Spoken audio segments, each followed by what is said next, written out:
मित्रों, जय श्री राम। मैं रघुवीर सिंह जाडेजा, हिंदू युवा संगठन भारत। ना अंधभक्त, ना चमचा, ना किसी राजकीय पक्ष का प्राथमिक सदस्य, केवल और केवल धर्महित और देश हित को प्राथमिकता देने वाला एक युवा और वैसे ही धर्मवादी राष्ट्रवादी संगठन को मैं लीड करता हूं, उसका मैं प्रतिनिधित्व करता हूं। आपको इतना गहरा परिचय इसलिए दिया कि कईयों को लगेगा कि सरकारी व्यक्ति हैं, सरकार के फेवर में ही बोलेंगे, ये विरोध क्यों करेंगे, इसलिए परिचय दिया। मित्रों, शॉर्टकट, अग्निपथ नाम की एक योजना भारत सरकार के संरक्षण मंत्री जो है माननीय राजनाथ सिंह द्वारा, मतलब भारत सरकार द्वारा 14 जून को देश के युवाओं के समक्ष रखी गई। योजना का नाम है अग्निपथ, और इस योजना से जितने भी युवा जुड़ेंगे उसे कहा जाएगा अग्निवीर। 17 से लेकर 21 वर्ष तक के युवा इस योजना का लाभ ले सकेंगे। लाभ शब्द इसलिए कहूंगा कि आप सबको लाभ लेने की एक वृत्ति जो आप में है कि मुझे क्या लाभ होगा, इसलिए लाभ कह रहा हूं, वरना देश सेवा कभी लाभ का कारण नहीं हो सकती, यह तो गर्व का कारण हो सकती, क्योंकि हर किसी को इसका मौका नहीं मिलता, हमें नहीं मिला। लेकिन जो युवा 17 से 21 वर्ष तक के हैं उनको ये लाभ मिल रहा है। फिर से लाभ शब्द का उपयोग कर रहा हूं, लेकिन इसको लाभ कहकर मैं इसको छोटा नहीं करना चाहूंगा। यह आपको अवसर मिल रहा है, देश सेवा का अवसर है ना। मौका भी नहीं कहूंगा क्योंकि कई लोग मौका परस्त होते हैं, इसलिए मौका शब्द भी नहीं कहूंगा। आपको अवसर मिल रहा है भगवान के द्वारा, क्योंकि देश की सेवा हर किसी को करनी चाहिए। जैसे मातृ सेवा होती है, पितृ सेवा होती है, जैसे आप गौ माता की सेवा करते हैं, वैसे आपके ऊपर एक कर्ज होता है देश की सेवा। तो उस कर्ज को चुकाने का, उस ऋण को चुकाने का मौका जब आपको मिल रहा है, तो इस मौके को अवसर में इस बदल कर, है ना, आप कुछ ऐसा करिए कि सबको गर्व हो। तो 17 से 21 वर्ष तक के युवा इस योजना से जुड़ सकेंगे। आपको इस योजना से मिलेगा क्या? तो पहले आपको मिलेगी देशभक्ति, दूसरा आपको मिलेगा गर्व, तीसरा आपके माँ बाप को भी गर्व होगा, चौथा आपके गांव वालों को, आपके रिश्तेदारों को भी गर्व होगा, और सबसे बड़ी बात जो है वो सैनिक का बहुमान आपको मिलेगा। 4 वर्ष की कुल जॉब है, टोटल जॉब है 4 वर्ष की। 4 वर्ष में आप सैनिक बनकर जब रिटायर भी होंगे तो सैनिक बनकर समाज के समक्ष अपने आप को रखेंगे। जो व्यक्ति अभी सैनिक नहीं है वो सेना को कैसे गर्व की दृष्टि से देखता है। जब भी सैनिकों के वाहन जाते हो तो हम उसको सलामी देते हैं। सोचिए, जो पैसों की तुलना में काफी ऊपर है ना। सैनिक कहलाना ही करोड़ों रुपयों से बड़ा शब्द है।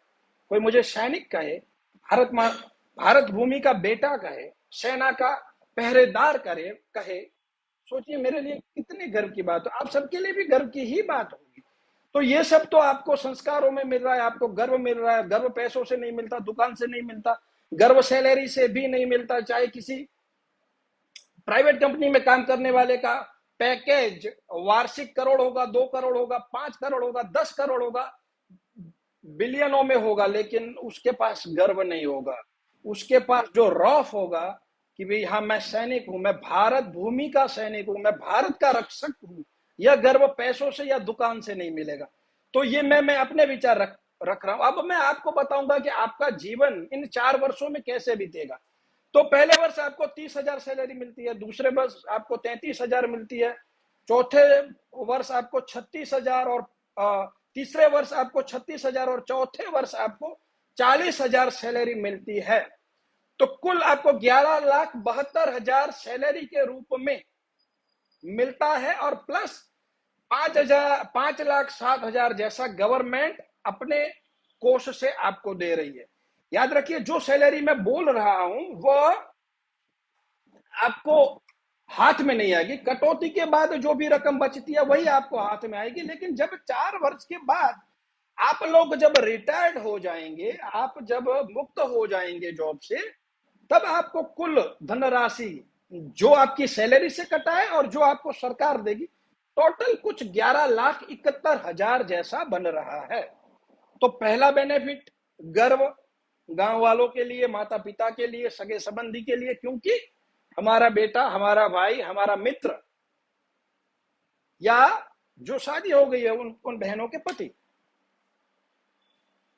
देश की सेवा करने भारतीय सेना में, वह चाहे जमीनी सेना हो, वह चाहे वायु सेना हो, वह चाहे नेवी हो, किसी भी रूप में वो देश की सेवा करने जा रहा है, तो ये सब गर्व के विषय। ये तो आपको 4 साल में मिल गया। फिर समाज को एक डिसिप्लिन से भरा हुआ, जिसमें डिसिप्लिन होगा, अनुशासन होगा, अनुभव होगा, और समाज को सबसे बड़ा जो मिलने वाला है वो फुल फिट युवा, जिसके पास शारीरिक क्षमता भी होगी, जिसके पास मानसिक मजबूती भी होगी, और जिसके पास शस्त्र चलाने का 4 वर्ष का अनुभव होगा। है ना? कहीं सुना है आपने? मैं आपको सुनाता हूं कि हिंदुओं का सैनिकीकरण और राजनीति का भगवाकरण नहीं है। आपको याद, ये किसने बोला था? आप सोचिए कि आपके घर में, आपके मोहल्ले में ही कहीं ना कहीं आपको सैनिक मिल जाएगा। वो चाहे चालू सेवा में होगा या फिर वो मुक्त होके आएगा, लेकिन वो सैनिक के रूप में हर नुक्कड़ पर, हर मोहल्ले पर देश को एक रक्षक मिलेगा, जो देश की रक्षा करेगा। देश की रक्षा जो मुल्क में आतताई है ना, जो देश के अंदर होकर देश का विरोध कर रहे हैं, जो पाकिस्तान परस्त हैं, जिनकी विचारधारा चीन परस्त है, जो वामपंथी हैं। आप सोचिए कि जब देश पर आफत आती है या कोई गृह युद्ध होता है, तो यही सैनिक जो आपके और मेरे भाई होंगे, उनको किसी ट्रेनिंग की आवश्यकता नहीं पड़ेगी। डिसिप्लिन तो उनके पास होगा, सैन्य ट्रेनिंग भी उनके पास होगी, तालीम भी उनके पास होगी, और अगर हथियार मिल जाए तो फिर तो सोचिए, सोने पर सुहागा।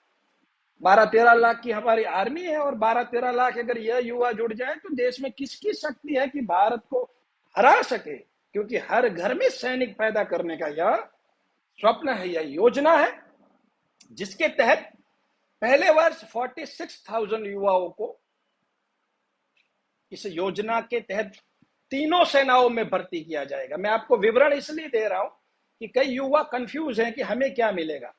तो आपको टोटल 11 लाख मुक्त होने के बाद मिलेंगे, और अगर इसमें सैलरी जो आपको हर महीने मिलाई जाए, अगर इसमें मिक्स कर दी जाए, तो टोटल 17 लाख आप इन 4 वर्ष में अर्न करेंगे, मतलब कमाई करेंगे। तो आप सोचिए, 17 साल का युवा अगर भर्ती में होता है, 4 साल की अगर वो सैन्य तालीम लेकर सैनिक बनकर आता है, तो 17, 18, 19, 20 और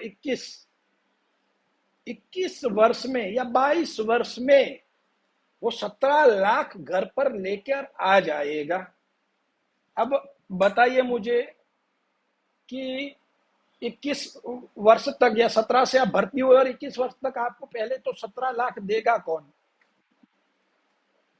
फिर क्या आप सोच सकते हैं कि 17 साल में मैं फौज में चला जाऊंगा? अगर 17 साल में आप फौज में जाते हैं, 21 वर्ष में भी आप जाते हैं, तो सोचिए कि 4 वर्षों में आप सैन्य की तालीम लेकर तो आते हैं, समाज को एक बलशाली युवा तो मिलता है, साथ में आपको कमाई भी मिल रही है। 11 लाख 4 वर्ष के बाद अगर गवर्नमेंट आपको मुक्त भी कर देती है 4 वर्ष के बाद की परिस्थिति के अकॉर्डिंग, तो 11 लाख में आप अपना बिजनेस भी कर सकते हैं। अब 21 वर्ष का युवा आकर 11 लाख उसके हाथ में है, कुछ भी वो कर सकता है, बहुत अच्छा वो काम कर सकता है।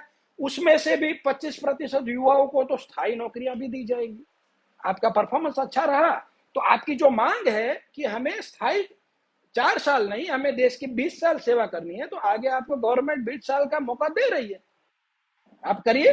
लेकिन प्रश्न ये उठता है कि आप विरोध क्यों कर रहे हैं, आप ट्रेनें क्यों जला रहे हैं, आप बसें क्यों रोक रहे हैं, आप रास्ते क्यों बंद कर रहे हैं। आपको नहीं जाना है, आप मत जाइए, आप घर पर बैठे रहिए। और अगर आपको योजना पसंद नहीं है तो चलिए विरोध भी करिए। तो विरोध का ये कौन सा तरीका है, और ये भविष्य के कौन से सैनिक हैं जो आज ट्रेन जलाकर कल देश की सेवा करने सरहद पर जाएंगे।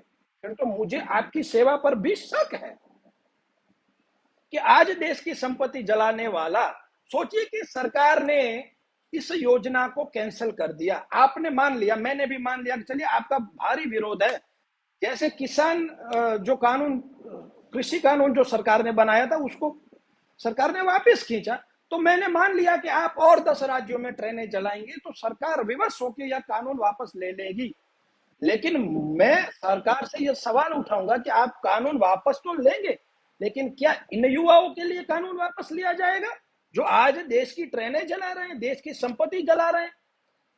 क्या ऐसे युवा कल देश की रक्षा करेंगे?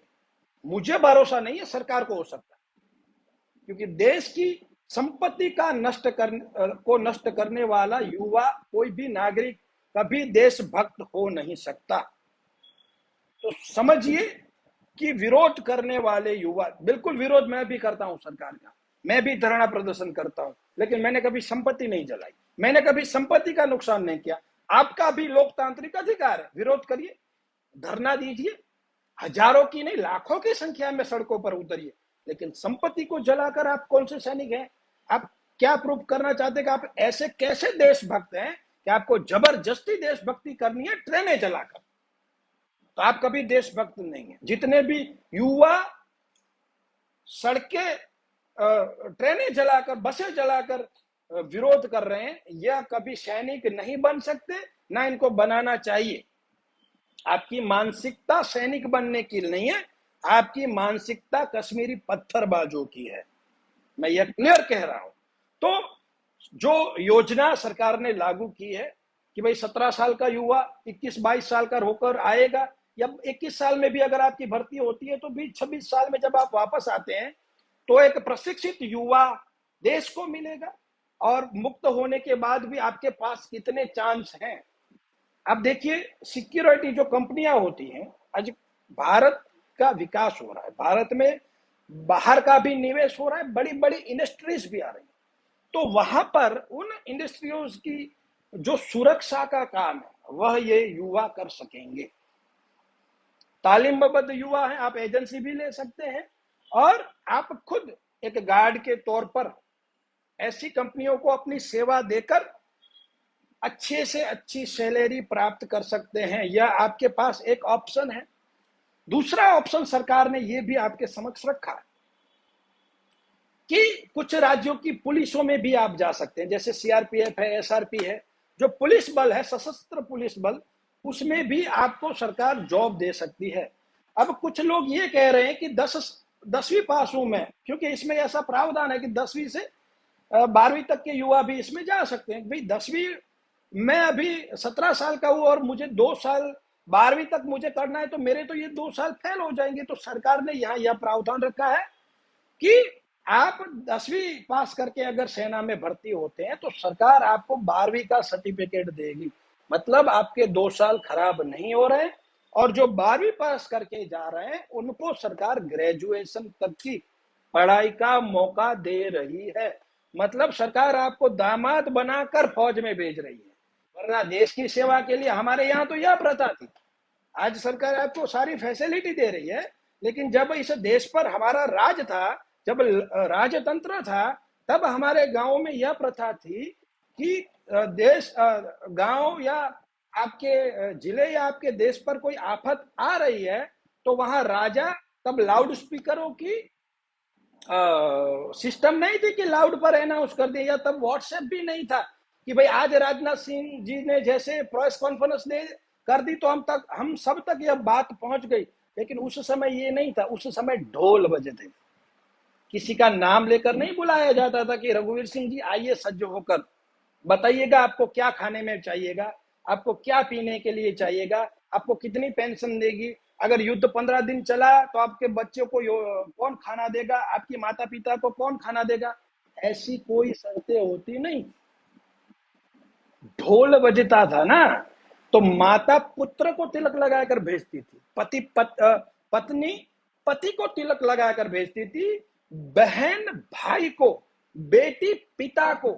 या पूछती नहीं थी कि पिताजी आप अगर युद्ध में वीरत्व को प्राप्त हो गए तो हमें पेंशन क्या राजा देंगे, हमारा क्या होगा, या नहीं पूछती। क्योंकि देश पर जब आफत आती है तो फिर पूछने वाला कि मुझे क्या मिलेगा, वह कभी देशभक्त नहीं होता, वो कायर होता है, वह पैसों के लिए सेवा में जाता है, वो देश की सेवा के लिए कभी नहीं जाता। तो यह हमारे संस्कार। तो आपको तो सरकार दामाद बनाकर नौकरियां दे रही है, तो फिर उसका विरोध मत करिए, स्वागत करिए। बुरी नीतियों का हम विरोध करते हैं, जब सरकार अच्छा कर रही है तो समर्थन करिए। हिंदुओं का सैनिकीकरण, मुझे तो यही समझ में आ रहा है, अब आपको नहीं समझ में आ रहा है तो सोचिए कि फिर तो आपको कौन समझा सकेगा। इसके अलावा इसमें 48 लाख का बीमा भी है। आप जब सैनिक के तौर पर जाते हैं और आपको कुछ होता है तो 48 लाख आपको बीमे के तौर पर मिलेगा। अगर आप वीरत्व मतलब शहीद हो जाते हैं तो 40 लाख से ऊपर की धनराशि आपको सरकार देगी। अगर आप विकलांग हो जाते हैं तब भी आपको फंड सरकार देगी। और जो भी वर्तमान में आर्मी के जवानों को सरकारी फैसिलिटीज मिलती हैं, वो सारी की सारी फैसिलिटीज आपको इन 4 वर्ष में दी जाएगी। मतलब आप पूर्ण कक्षा के सैनिक रहेंगे। अब बताइए इससे ज्यादा आपको क्या मिलना चाहिए। अगर आपको सैनिक ही बनना है तो फिर आपको और क्या चाहिए। मुझे बनना था लेकिन अब उस समय से मैं निकल चुका हूं। लेकिन अगर आपके पास मौका है तो इस मौके का फायदा कहूं या क्या कहूं, क्योंकि देश सेवा का विषय है, लेकिन कोई और मुझे शब्द भी नहीं मिल रहा है। तो इस अवसर को पकड़ लीजिए और माँ जो ये भारत भूमि है उसकी रक्षा के लिए निकल जाइए, क्योंकि देश को आपकी आवश्यकता है।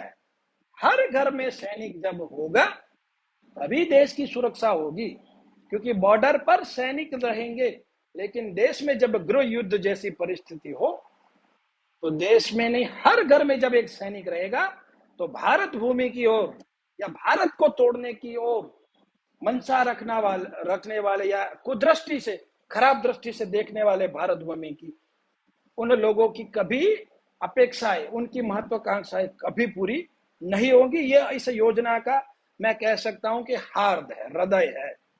तो इतना कुछ आपको सरकार दे रही है। एवरेज आपकी सैलरी भी मैंने जिस तरीके से स्टडी किया हुआ है 35-36 हजार हर महीने आपको मिल रहा है। अब भैया सैनिक बनकर 35-36 हजार मिल रहा है, हर देश के हर कोने में जाने का मौका मिल रहा है, देश के हर कस्बे से, हर संस्कृति से परिचित होने का मौका मिल रहा है, और साथ में 35-36 हजार मिल रहे हैं, साथ में गौरव मिल रहा है एक सैनिक का, साथ में गर्व मिल रहा है भारत भूमि की सेवा करने का। और क्या चाहिए बताइए। और इस योजना के जो विरोधी हैं उनको भी मैं कहना चाहूंगा कि किसी के बहकावे में मत आइए। देखिए विपक्ष का काम होता है विरोध करना। अगर आप भगवान को भी इस समय उतारोगे भारत भूमि पर तो विपक्ष उसका भी विरोध करेगा कि ये भगवान ठीक नहीं है। या विपक्ष उनके बहकावे में आकर देश को अपमानित मत करिए, देश को बुरा लगे विश्व के समक्ष ऐसा मत करिए, क्योंकि यह विरोध राजकीय विरोध है, उनको आपसे कोई लेना देना नहीं। चलिए सरकार ने ये योजना रद्द कर दी, तो हर साल जो 46,000 युवा हैं उनको नौकरियां क्या ये विपक्ष देगा?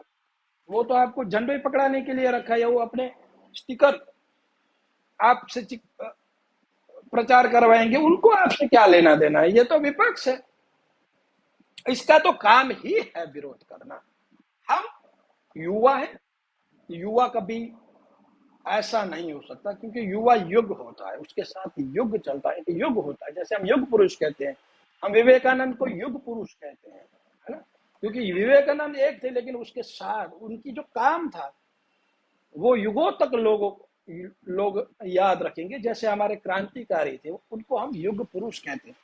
तो इतना सब कुछ मैंने आपको समझाया। मुझे नहीं लगता है कि इसमें अब कोई कंफ्यूजन आपको लग रही है। तो इस लाइव का ज्यादा से ज्यादा प्रचार हो, ताकि ज्यादा से ज्यादा लोगों तक यह बात पहुंचे। कोई राजनेता अगर बोलेगा तो ऐसा लगेगा कि यह तो उसी पक्ष का व्यक्ति है इसलिए बोल रहा है, लेकिन जब हम जैसे युवा बोलते हैं तो स्वाभाविक है कि लोगों के हृदय में विश्वास भी बैठेगा। तो आपके पास अच्छे से अच्छा मौका है, उसका फायदा उठाइए और अपने आसपास के जो भी युवा है उनको प्रोत्साहित करिए कि ज्यादा से ज्यादा प्रयत्न करें कि देश की सेवा करने का उन सबको मौका मिले। और ऐसी जो ट्रेनें जलाने वाली गंदी राजनीति है, इससे युवा दूर रहे, क्योंकि केस होगा तो फिर अब ट्रेनें जलाते हुए आप कहीं वीडियो में पकड़े गए तो फिर तो आपको कोई भी नौकरी नहीं देने वाला। तो इससे अच्छा है कि अगर विरोध भी है तो शांतिपूर्ण विरोध हो, देश को जलाने वाला विरोध ना हो। और प्राइवेट कंपनियों में क्या हालत है आपको पता ही है। 10-15 हजार की सैलरी में क्या आपको लिख कर देते हैं कि 100 साल तक तुझे रखूंगा, तू जब तक जिंदा रहेगा तब तक नौकरी पे रखूंगा? ऐसा क्या बोलते हैं? नहीं बोलते हैं। आज रखेंगे, कल ठीक नहीं लगा तो बॉस लात मारेगा, पिछवाड़े पर निकाल देता है ना। 15-20 हजार में कौन सी सेफ्टी है, कौन सा बीमा मिलता है वहां पर आपको? पेंशन आप जब छूटते हैं तो क्या वो लाखों करोड़ों आपकी जेब में डाल देते हैं? तो जब प्राइवेट नौकरियों में कोई गारंटी नहीं है तो फिर आप सरकार से क्यों गारंटी मांग रहे? देखिए, सरकार 24 साल, मतलब एक 24 साल तो कुछ भी नहीं होती। 24 साल की आयु में एक प्रशिक्षित युवा जब समाज को सरकार देगी तो फिर तो आप में ताकत होनी चाहिए कि आप कुछ अच्छा कर पाए। या बिना हाथ पैर हिलाए तो फिर भगवान भी कुछ नहीं देता। भगवान भी उनकी सहायता करता है जो खुद में सक्षम होते हैं।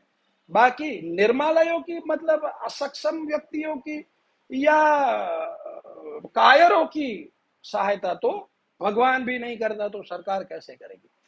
तो इस वीडियो को ज्यादा से ज्यादा शेयर करिए। आपको कोई प्रश्न हो तो बिल्कुल आप पूछिएगा, लेकिन इसमें कोई भी राजनीति नहीं है। मैंने आपको फिर से कह रहा हूं कि मैं किसी पार्टी का प्राथमिक सदस्य भी नहीं हूं, है ना। फिर भी जब देश हित की बात है तो बिल्कुल हम समर्थन करते हैं अग्निपथ योजना का। और हर अग्निवीर को 24 जून से यह भर्तियां शुरू हो रही है, तो हर अग्निवीर को अग्रिम बधाई हिंदू युवा संगठन की तरफ से कि आप भारत भूमि की रक्षा करिए, सेवा करिए और भारत भूमि के दुश्मनों को मुंह तोड़ जवाब दीजिए, जो सरहद पार भी हैं और जो देश के अंदर भी हैं। आप मेरा इशारा समझ गए होंगे।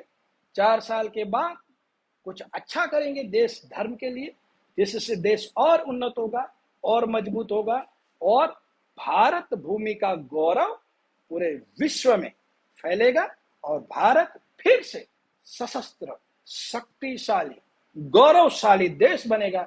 यही आप सबको शुभकामनाएं और आपसे यही अपेक्षा। जय श्री राम।